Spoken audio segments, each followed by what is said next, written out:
A voiceover coach to the stars, she now rescues horses. Alice Whitfield is our guest this week on Nevada Week in Person.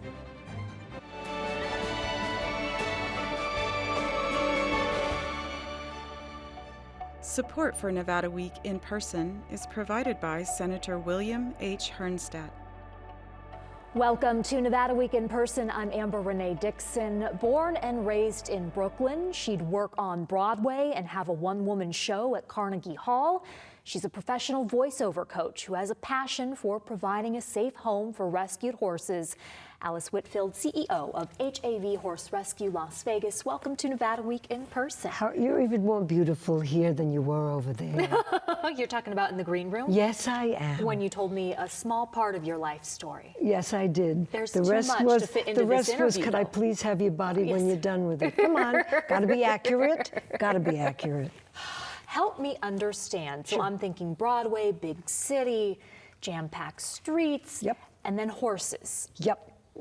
Where did you start? I started at the Ocala Stud Farm. I was filming a movie.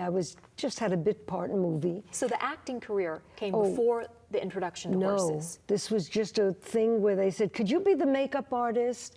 Take a brush and just do this. So I had two little scenes, and I was stuck in Ocala, Florida. Not the best place to be stuck, nothing personal. So I would get in the car and leave. I said, am I done? You don't need any shot? Boom. And I went to the Ocala Stud Farm, and I volunteered. I said, listen, I'll shovel all your manure if you let me ride. And they said, oh, well, can you brake? And I'm going, brake? Sure, I can brake. Great, absolutely. You can ride if you can brake and clean. What does brake mean? To brake a horse is take a wild animal who's never been on a lead or on a harness and make them So you didn't know how to do this, but you said you could. At all. Oh, I said I could. Yes, absolutely. You lie.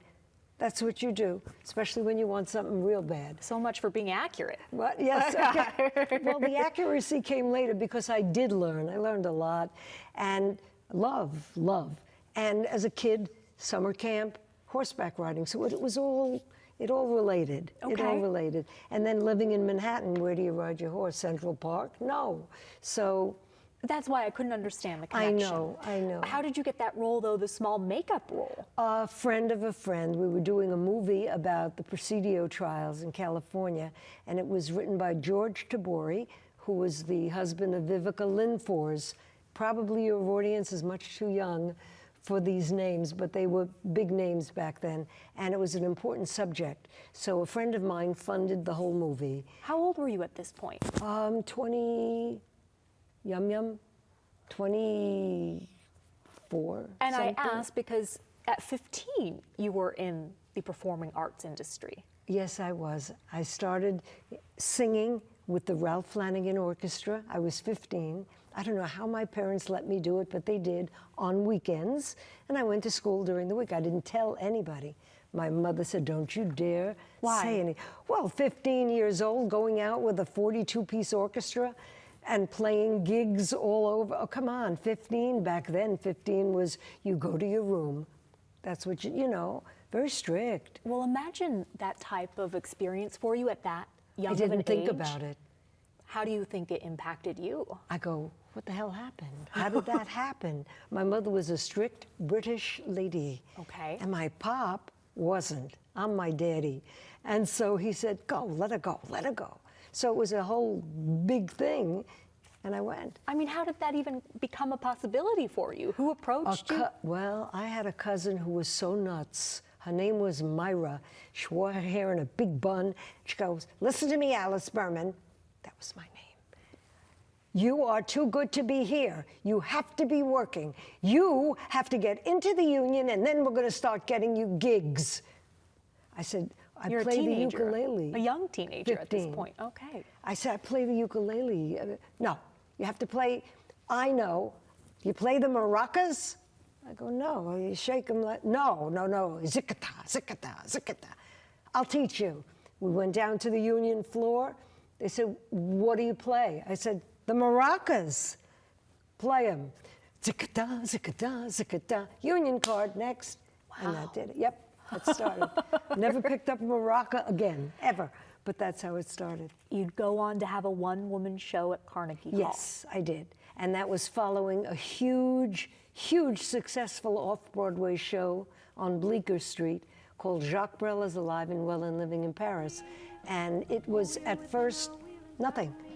And when Clive Barnes came and reviewed the show for the New York Times, you couldn't get a ticket. It was over the top. They had a big board outside the village gate, which was where we performed, downstairs, and the sign was, sign up if you've seen the show more than 10 times. And then there was another board, sign up if you've seen the show more than 50 times. And people would get free tickets after 50. And we had people lined up. The show was huge. And there are still road companies of the show still going on to this day. What do you remember about those times? I hated it. Really? Yeah, hated every minute of it, because show business, while it was in my blood, because I was born with perfect pitch, which is a curse. You walk out of more concerts, more Broadway show, out. If anybody sings a slightly bit off, it's like chalk on a blackboard to everybody else. To me, I get up and leave. So, you know, it was just a matter of, I was there, I'll do it, okay, let's go. I wish I could tell you I even auditioned for the show. I didn't. What didn't you like about it? The people and the way it's conducted. I learned a tremendous amount from a man named Jamie Hammerstein, who was Oscar Hammerstein's son. We wrote a show together, an off-Broadway show together. And when we were sitting and auditioning people to be in my show and Jamie's show, he was about 6'7" and he had his feet stretched way out. He goes, call in the next. People would come in and audition. Said, thank you, out. And he'd sit up and he said to me, he called his father my old man. He never said my father, the old man. And he said, Whitfield, you know what my old man said? He said, I'll never use him again, never, unless I need him. And that's show business. I hate him, I don't want him. Come on back, it's good, we're gonna work together now. It's not my thing, I think you can tell the 10 minutes that I know you, I don't abide by it. So that's what Hollywood is like, that's what New York theater is like. I don't like. Real quick, what was the last concert you sat all the way through? What did I sit there? Believe it or not, the revival of Damn Yankees, where Jerry Lewis played, the original part was played by Ray Walston, the part of Applegate, and Jerry Lewis was in it. I said, I gotta just check this out, you know? And it was wonderful, and B.B. Newirth was in it, and it was really great. But how many years ago was that? Well, I guess maybe 25, 30 years ago. Wow. What kept me in the theater was not that. 5 rows in front of me sat Paul Newman and Joanne Woodward, and I wet my pants. I mean, I was completely, oh my God, and sweet, kind people. You can't imagine. At intermission, the usher came by and said, would you like to come out before the lights come up? And they go, no. Why? So you did like some aspect of Hollywood. What? Yes, but, oh no, a lot of aspects of Hollywood. My son's been in Hollywood, you know, for a number of years. Let's go on to that, because you have coached him in voiceovers. Voiceover, so many celebrities. Yes. But your son, what has he accomplished? How would you describe what he's done? God almighty. He did his first voiceover at 12. He left Colgate University at the beginning of his 3rd year on a full scholarship. And he said, you know, I could go out and do commercials and acting. I said, good, bye. And I let him leave, and he went out, and I'm saying to myself, good luck, I'm not helping him, because it's just the wrong thing to do. So I didn't. And as I might have mentioned, the phone rang in my house. I pick it up and go, hello. That's when we had this instead of this. I said, hello, yes, Mitchell Whitfield, please. I said, who's calling? His agent. Sid Quickly, Mitchell. quickly list some of his biggest accomplishments because we got to get in horses. We've got about 4 minutes left. Okay, that's it? Yeah. In total? Uh-huh. My cousin Vinny, Friends, he's a regular on Friends. He played Stan on My Cousin Vinny. He's Donatello. He was in Teenage Mutant Ninja Turtles, the voice of, and please, horse rescue, more important than anything else. Let's go to that. Please, I beg you. What are you doing? Where are you doing this? Kyle Why do Canyon. you want to do it? Why? Because I adore horses. I love them. And my husband said to me, what's on your bucket list?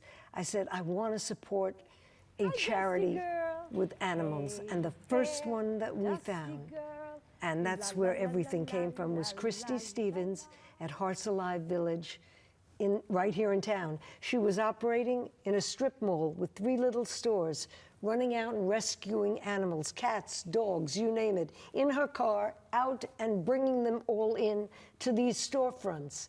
And we fell in love with her and her motto, which is any animal must come to us. We will take them. And to this day, we built her a veterinarian clinic. She's fully staffed. People love Hearts Alive Village, and we pattern ourselves after that. We're looking for people to come up and just see what we have at Horse Rescue. To come up, because where are you located? We're on Kyle Canyon, and if you go to our website, which is havhorserescue.org, you will find Sharon McGarry, who runs the place with a whip, not for the horses, for the people. And you have to see it to understand. You have to see it to understand. It's spectacular. It's like the Fontainebleau on Kyle Canyon. It's magnificent. How great is the need for this rescue? Unbelievable. How so? I'll tell you that 98% of the horses that we have been surrendered by people. And I must read this. Okay. On the first page of our website. We want to acknowledge the owners who unselfishly have surrendered their horses to us, knowing that their loving animals would have a second chance by living at HAV Horse Rescue. These owners are well-meaning and caring people who want the best for their horses, but due to financial hardship or long-term illnesses or death, it's impossible for them to properly care for their horses. We take their trust in us very seriously. We deeply thank them all. And that's the first page of our website. I noticed that because it pops up actually as you click In your through face. several tabs. Yeah. Mm-hmm. Why is it so important for you to give that message? I mean, are these people facing criticism for having to give up their horses? No, Why but do they you feel the need- guilty themselves. They've had horses all their lives, and suddenly they can't take care of them. They either have financial problems, health problems, sudden death, or a family dies and children are left and they don't know what to do because it's not their thing. And 98% of them come to us. 2% are sad cases that I don't like to talk about, but we rescue them all. And we have a sanctuary for those who are not rehomable, but the ones who are trained by Erica, our trainer. And so if you love a horse and you want to adopt when you come up, you're completely vetted out. Sharon won't let you until she knows your dress size. You don't get a horse. But everyone is completely vetted out. And then if you love a horse, but you need some help, you get the trainer. Alice Whitfield, thank you so much for joining Nevada Week in Person. Thank you so much for having me. It was fun. Thank you.